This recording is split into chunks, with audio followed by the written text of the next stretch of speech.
Hello everyone welcome to happy codes. இந்த வீடியோவில் ஃபார்மோட continuation part 4 தான் பார்க்க போகிறோம். ப்ரீவியஸ் வீடியோவில் ஃபார்ம் எலிமெண்ட் யூஸ் பண்ணி ஒரு பேசிக் ஃபார்ம் ஒன்று க்ரியேட் பண்ணியிருந்தோம். அந்த பேசிக் ஃபார்மில் வந்துட்டு ஒரு சில அட்ரிபியூட்ஸ் இன்பில்ட் அட்ரிபியூட்ஸ் யூஸ் பண்ணியிருந்தோம். மெத்தடு, டார்கெட், ஆட்டோ கம்ப்ளீட், ஆக்ஷன்னு சொல்லிட்டு ஒரு சில இன்பில்ட் அட்ரிபியூட் யூஸ் பண்ணியிருந்தோம். அதே மாதிரி இந்த ஃபார்ம்குள்ளே யூஸ் பண்ணுற ஒவ்வொரு எலமெண்ட்ஸுமே வந்துட்டு ஒரு இன்பில்ட் அட்ரிபியூட்ஸ் இருக்குது. ஸோ அது என்னென்ன அட்ரிபியூட்ஸ் எப்படி எப்படி யூஸ் ஆகுதுன்னு சொல்லிட்டு ஒன் பை ஒன்னாக இந்த வீடியோவில் பார்க்கலாம். ஓகேவா? ஃபர்ஸ்ட் நான் இங்கே 2 டெக்ஸ்ட் டைப் யூஸ் பண்ணி 2 இன்புட் எலிமெண்ட் கிரியேட் பண்ணியிருக்கேன். ஒரு நம்பர் டைப் கிரியேட் பண்ணியிருக்கேன். அப்புறம் ஒரு drop down select list create பண்ணியிருக்கேன். அப்புறம் டெக்ஸ்ட் ஏரியா கிரியேட் பண்ணியிருக்கேன். அப்புறம் ரெண்டு பட்டன்ஸ், ஒன்று ரீசெட்டு, ஒன்று சப்மிட்னு சொல்லிட்டு 2 பட்டன் கிரியேட் பண்ணியிருக்கேன். இந்த ஃபார்ம் வந்து இப்படி தான் இருக்கும். ஒரு பேசிக் ஃபார்ம் இப்படி தான் கிரியேட் பண்ணியிருக்கேன். ஸோ இந்த ஃபார்மில் வந்துட்டு நம்ம ஒன் பை ஒன்னாக ஒரு அட்ரிபியூட்ஸாக டெஸ்ட் பண்ணி பார்க்கலாம். ஃபர்ஸ்ட் வந்து ஆட்டோ ஃபோக்கஸ். இந்த ஃபார்மை கிளிக் பண்ணால் மட்டும் அந்த இன்புட் வந்து ஃபோக்கஸ் ஆகுது. நல்ல ஒரு திக் பார்டரில். ஸோ அந்த ஃபார்மை கிளிக் பண்ணாமல் பேஜ் லோட் ஆகும் போதே அந்த ஃபோக்கஸ் வந்து ஃபார்ம் மேலே வரணும் அப்படின்னா இந்த இன்புட் டேகுக்குள்ளே ஆட்டோ ஃபோக்கஸ்ன்னு சொல்லிட்டு ஒரு அட்ரிபியூட் இங்கே காட்டுது பார்த்தீங்களா, ஆட்டோ ஃபோக்கஸ். ஸோ அதை கிளிக் பண்ணிக்கிறேன். இப்போ நான் சேவ் பண்ணேன். இப்போ நான் இந்த இடத்துல கிளிக்கே பண்ணல, பேஜ் லோட் ஆகும் போதே இந்த இடத்துல நமக்கு பார்டர் க்ரியேட் ஆயிடுச்சு பார்த்தீங்களா. நான் ரெஃப்ரெஷ் பண்ணுறேன். ஆனால் இங்கே பேஜ் இருக்குது. பேஜ் லோட் ஆகும்போது இந்த இடத்துல வந்துட்டு ஆட்டோ ஃபோக்கஸ் க்ரியேட் ஆயிடுச்சு. இப்போ நான் அந்த ஆட்டோ ஃபோக்கஸை ரிமூவ் பண்ணுறேன். இப்போ நான் ரெஃப்ரெஷ் பண்ணுறேன். எனக்கு வந்து அந்த ஆட்டோ ஃபோக்கஸ் இப்போ வரல. கிளிக் பண்ணால் மட்டும்தான் வரும். Next read only. இப்போ இந்த இன்புட் டெக்ஸ்ட்டில் வந்துட்டு நான் ஒரு வேல்யூ கொடுக்குறேன். ஹாய்ன்னு சொல்லிட்டு ஒரு வேல்யூ கொடுக்குறேன். டிஃபால்ட்டாக வந்துட்டு எனக்கு அந்த வேல்யூ வந்து டிஸ்பிளே ஆகுது. ஓகேவா? இப்போ நான் இது கூடவே கம்பைண்டாக இன்னும் சில வேர்ட்ஸ் வந்து ஆட் பண்ணி டைப் பண்ணிக்கலாம். ஓகேவா? டிஃபால்ட்டாக நமக்கு பேஜ் லோட் ஆகும்போது இந்த ஹாய்ங்கிற வேல்யூ வந்து ஷோ ஆகும். இப்போ அந்த வேல்யூ வந்துட்டு யாரும் சேஞ்ச் பண்ணக்கூடாது. அது வந்து ரீட் ஒன்லியாக மட்டும் இருக்கணும்னா இந்த இடத்துல ரீட் ஒன்லின்னு சொல்லி கொடுத்துடணும் அட்ரிபியூட். ஸோ அந்த இன்புட்டில் வந்துட்டு நம்ம டைப்பே பண்ண முடியாது. ஆக்சுவலி இப்போ நான் டைப் பண்ணுறேன், பட் எதுவுமே சேஞ்ச் ஆகலை. டிஃபால்ட்டாக நம்ம என்ன வேல்யூ கொடுத்துருக்கோமோ அது மட்டும்தான் செட் ஆகிருக்கும். ஓகேவா? வேறு ரீட் ஒன்லி கொடுத்துட்டோம்னா நம்ம இந்த இன்புட் டைப்பை வந்து சேஞ்சே பண்ண முடியாது. அதில் எந்த வேல்யூஸுமே நம்மளால் டைப் பண்ண முடியாது. ஓகேவா? இப்போ நான் அந்த ரீட் ஒன்லியை ரிமூவ் பண்ணிட்டேன்னா என்னால் அந்த வேல்யூஸ் எல்லாம் சேஞ்ச் பண்ண முடியும். ஓகே, நெக்ஸ்ட் வந்து டிசபிள்ட். இப்போ நான் இந்த இடத்துல வேல்யூ வந்து ஹைன்னு கொடுத்துருக்கேன். இதில் வந்து டிசபிள்னு கொடுக்குறேன். ஓகேவா? இப்போ நம்ம டிசபிள் கொடுத்துட்டோம்னா இந்த ஃபார்மே வந்துட்டு அன்யூசபிளாக இந்த மாதிரி க்ரியேட் ஆயிரும். ஓகே, இந்த ஃபார்மை நம்ம வந்து எதுவுமே பண்ண முடியாது. ஓகேவா? இப்போ இந்த இன்புட் பாக்ஸ் வந்து எல்லாமே ஒரே மாதிரி இருக்கா? எல்லா இன்புட் பாக்ஸோட சைஸும் ஒரே மாதிரி இருக்கு. இப்போ அந்த சைஸை வந்து நான் ரெடியூஸ் பண்ணலாம். இப்போ இன்புட் பாக்ஸோட சைஸை வந்துட்டு நான் ஒரு 4ன்னு கொடுக்குறேன். ஓகேவா? இப்போ அந்த இன்புட் பாக்ஸ் சைஸ் பாருங்கள், ஒரு 4 வேர்ட் இன்புட் பாக்ஸ் சைஸ் வந்து குட்டி ஆயிடுச்சு. இதுவே இந்த இன்புட் பாக்ஸ் சைஸ் வந்து ஒரு 100 கொடுக்குறேன். அந்த இன்புட் பாக்ஸ் சைஸ் மட்டும் பாருங்க, நல்லா பெருசாயிடுச்சு. ஸோ அந்த இன்புட் பாக்ஸோட சைஸை வந்துட்டு நம்ம சைஸ் அட்ரிபியூட் யூஸ் பண்ணி நம்ம சின்னதோ பெருசோ பண்ணிக்கலாம். ஓகேவா? டிஃபால்ட்டாக வந்துட்டு இந்த சைஸில் இருக்கும். நம்ம சின்னது பெருசு பண்ணணும்னா சைஸ் அட்ரிபியூட் யூஸ் பண்ணி பண்ணிக்கலாம். அடுத்தது மேக்ஸிமம் லென்த். இப்போ இந்த இதில் நம்ம டைப் பண்ணுறோம். எவ்வளோ லென்த் வேணால் டைப் பண்ணுறோம், எவ்வளோ வேர்ட்ஸ் வேணால் டைப் பண்ணிக்கலாம், எவ்வளோ லெட்டர்ஸ் வேணால் டைப் பண்ணிக்கலாம். இப்போ அந்த லென்த்தை வந்து நம்ம லிமிட் பண்ணோம் அப்படின்னா மேக்ஸிமம் லென்த் ஆஃப் 4ன்னு கொடுக்குறேன். ஓகேவா? 4ன்னு கொடுக்குறேன். இப்போ நான் டைப் பண்ணுறேன். என்னால் 4 லெட்டர்ஸ்க்கு மேலே டைப் பண்ண முடியல. ஏன்னா அதோட மேக்ஸிமம் லிமிட் வந்து 4 லெட்டர்ஸ் தான். இதை நீங்கள் நம்பர்ஸ் டைப் பண்ணாலும் 4 லெட்டர்ஸ்க்கு மேலே டைப் பண்ண முடியாது. ஸோ அந்த மேக்ஸிமம் லிமிட் செட் பண்ணுறதுக்காக மேக்ஸ் லென்த்து 4. இதை நீங்கள் 5 செட் பண்ணிங்கன்னா 5 வேர்ட்ஸ்க்கு மேலே 5 லெட்டர்ஸுக்கு மேலே டைப் பண்ண முடியாது. ஓகேவா? Next number. இந்த நம்பரில் வந்துட்டு மினிமம் மேக்ஸிமம் சொல்லி நம்ம செட் பண்ணலாம்.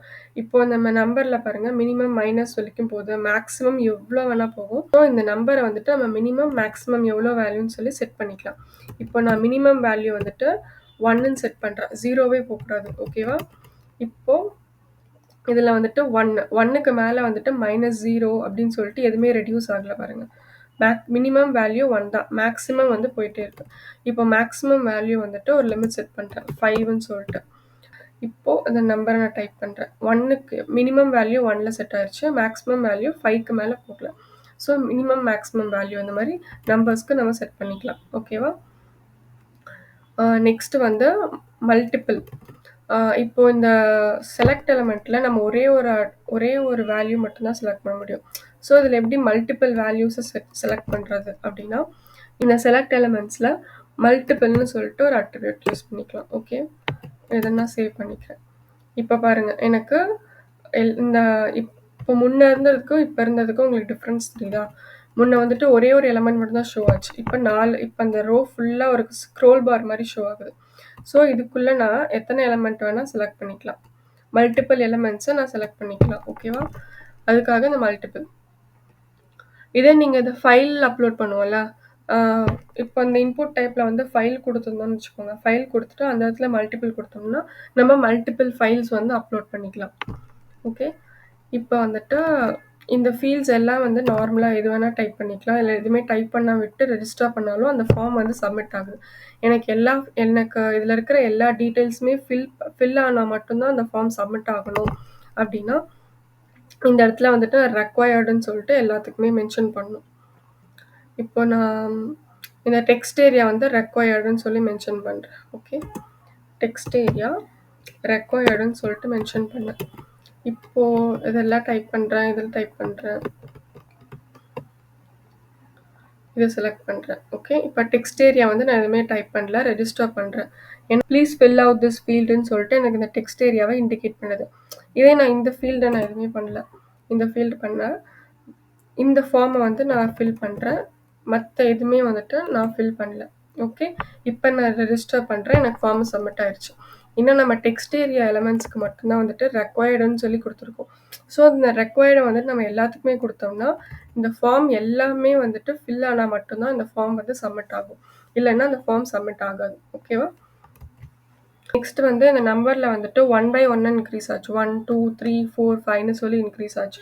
ஸோ அந்த மாதிரி வேண்டாம், எனக்கு டபுளாக இன்க்ரீஸ் ஆகணும் இல்லை ட்ரிபிளாக இன்க்ரீஸ் ஆகணும் அப்படின்னா ஸ்டெப்புன்னு சொல்லிட்டு ஒரு அட்ரிபியூட் இருக்கு. இப்போ எனக்கு ட்ரிபிளாக இன்க்ரீஸ் ஆகணும் வர நம்பர்ஸ். ஓகே, இப்போ நான் 1 கொடுத்துருக்கேன், 1லேருந்து எனக்கு 4 போயிடுச்சு, ட்ரிபிள் வேல்யூஸ் இன்க்ரீஸ் ஆகிடுச்சு. 4க்கு அப்புறம் எனக்கு போகல, ஏன்னா நான் மேக்ஸிமம் வேல்யூ லிமிட் வந்து 5 தான் கொடுத்துருக்கேன். இதுவே இந்த இடத்துல மேக்ஸிமம் லிமிட் வேல்யூ வந்து நான் 15 கொடுக்குறேன். ஓகே, இப்போது 1லேருந்து 4 போகுது, 7 10 13க்கு மேலே போகல, ஏன்னா மேக்ஸிமம் லிமிட் வேல்யூ நான் 15 கொடுத்துருக்கேன். ஓகேவா? இந்த மாதிரி நம்ம ஸ்டெப் யூஸ் பண்ணி வேல்யூஸை இன்க்ரிமெண்ட் பண்ணிக்கலாம். இப்போ நான் அந்த மல்டிபிள் எடுத்துடுறேன், மல்டிபிள் ரிமூவ் பண்ணிவிட்டு இப்போ இந்த மாதிரி இருக்குது. இப்போ எனக்கு இதில் டிஎன் மட்டும் செலக்ட் ஆன மாதிரி ஷோ ஆகுது. எனக்கு இதில் வந்துட்டு ஹெச்ஒய் வந்து செலக்ட் ஆன மாதிரி ஷோ ஆகுது, மற்றதெல்லாம் வேண்டாம் அப்படின்னா அதுக்கு வந்துட்டு இந்த ஹெச்ஒயில் மட்டும் இந்த ஹெச்ஒய் ஆப்ஷன் இருக்குல்ல, இதில் போயிட்டு செலக்டடு அப்படின்னு சொல்லி சொல்கிறேன். ஸோ இப்போ நான் ரெஃப்ரெஷ் பண்ணுறேன், எனக்கு இந்த ஹெச்ஒய் மட்டும் எனக்கு ஃபஸ்ட்டு இங்கே தான் இருக்குது. பட் நான் அந்த இடத்துல வந்துட்டு செலக்டடுன்னு கொடுத்ததுனால எனக்கு ஃபார்ம் ஃபில் பண்ணும் போதே எனக்கு பேஜ் லோட் ஆகும்போது இந்த இடத்துல வந்துட்டு செலக்ட் ஆகியிருக்கிற எலிமெண்ட் வந்து ஹெச்ஒய்ன்னு சொல்லி ஷோ ஆகுது. ஓகேவா? ப்ரெஸ் பண்ணுறேன், எனக்கு இவ்வளோண்டு காட்டுது. எனக்கு இன்னும் கொஞ்சம் பெரிய வித்தா, இன்னும் கொஞ்சம் நிறையா காலம்ஸ் எழுதுகிற மாதிரி இன்னும் பெருசாக வேணும் அப்படின்னா அந்த டெக்ஸ்ட் ஏரியாஸுக்கு ரோஸ் அண்ட் காலம்ஸை நம்ம வச்சுக்கலாம். இப்போ நான் ஒரு 100 ரோஸ் வந்து செட் பண்ணியிருக்கேன். இந்த ஃபார்ம் பாருங்கள், டெக்ஸ்ட் ஏரியா 100 ரோஸ் ஃபில் ஆகுற மாதிரி பெருசாகிடுச்சு. இப்போ நான் வந்துட்டு ஒரு 10 ரோஸ் மட்டும் போதும்னு சொல்லியிருக்கேன். இப்போ இந்த 10 ரோஸ் மட்டும் ஃபில் ஆகுற மாதிரி இந்த ஃபார்மோட சைஸ் வந்து ரோ வந்து இன்க்ரீஸ் ஆகிடுச்சு. இப்போ ரோஸ் இன்க்ரீஸ் ஆகிடுச்சுல, அதே மாதிரி சைடில் எனக்கு வித்தும் இன்க்ரீஸ் ஆகணும் அப்படின்னா காலம் சைஸை வந்து நான் இன்க்ரீஸ் பண்ணிக்கலாம். நான் 50 கொடுக்குறேன். ஸோ எனக்கு இந்த காலம் இந்த வித்தும் இன்க்ரீஸ் ஆகிடுச்சு, இதோட ரோவும் இன்க்ரீஸ் ஆகிடுச்சு. இதோட வெர்டிக்கலாக இன்க்ரீஸ் பண்ணுறதுக்கு வந்துட்டு ரோ யூஸ் பண்ணுவாங்க, அந்த ஃபார்மோட வித்தை இன்க்ரீஸ் பண்ணுறதுக்கு காலம்ஸ் யூஸ் பண்ணுவாங்க. ஓகேவா? இது சம் ஆஃப் தி ஃபார்ம் எலமெண்ட்ஸோட attributes, inbuilt attributes. Auto focus, disabled, அப்புறம் ரீட் ஒன்லி, அதுக்கப்புறம் இதோட சைஸை நம்ம இதனோட சைஸை வந்து நம்ம சேஞ்ச் பண்ணிக்கலாம், அந்த இன்புட் ஃபீல்டோட சைஸை, அதுக்கப்புறம் அதில் எவ்வளோ வேல்யூஸ் நமக்கு மேக்ஸிமம் இருக்கணும், மேக்ஸிமம் லென்த்து, அப்புறம் மினிமம் மேக்ஸிமம் நம்பரு, அதுக்கப்புறம் அது ஸ்டெப் இன்க்ரிமெண்ட் ஆகும்னா ஸ்டெப் இன்க்ரிமெண்ட்டு, அதுக்கப்புறம் இந்த செலக்ட் ஆப்ஷனில் மல்டிபிள் வேணும்னா இந்த இடத்துல மல்டிபிள் யூஸ் பண்ணிக்கலாம். அப்புறம் இந்த எலிமெண்ட் மட்டும் எனக்கு செலக்டடாக ஷோ ஆகணும்னு சொல்லிட்டுனா செலக்டட் அதுக்கு யூஸ் பண்ணோம்னா அது மட்டும் எனக்கு செலக்டடாக ஃபஸ்ட்டு ஷோ ஆகும். டெக்ஸ்ட் ஏரியாவில் ரெக்வயர்டுன்னு போட்டிருக்கோம். ஸோ அந்த ஃபார்ம் ஃபில் பண்ணால் மட்டும்தான், ரெக்வயர்ட் டெக்ஸ்ட் ஏரியா ஃபில் பண்ணால் மட்டும்தான் அந்த ஃபார்ம் வந்து சப்மிட் ஆகும். வித் அண்ட் ஹைட்டை சேஞ்ச் பண்ணுறதுக்கு ரோஸ் அண்ட் காலம்ஸை சேஞ்ச் பண்ணிக்கலாம். அதுக்கப்புறம் ரீசெட் பட்டன். ஓகே, நெக்ஸ்ட் வீடியோவில் லேஅவுட் பற்றி பார்க்கலாம். தேங்க்ஸ் ஃபார் வாட்சிங். Happy coding.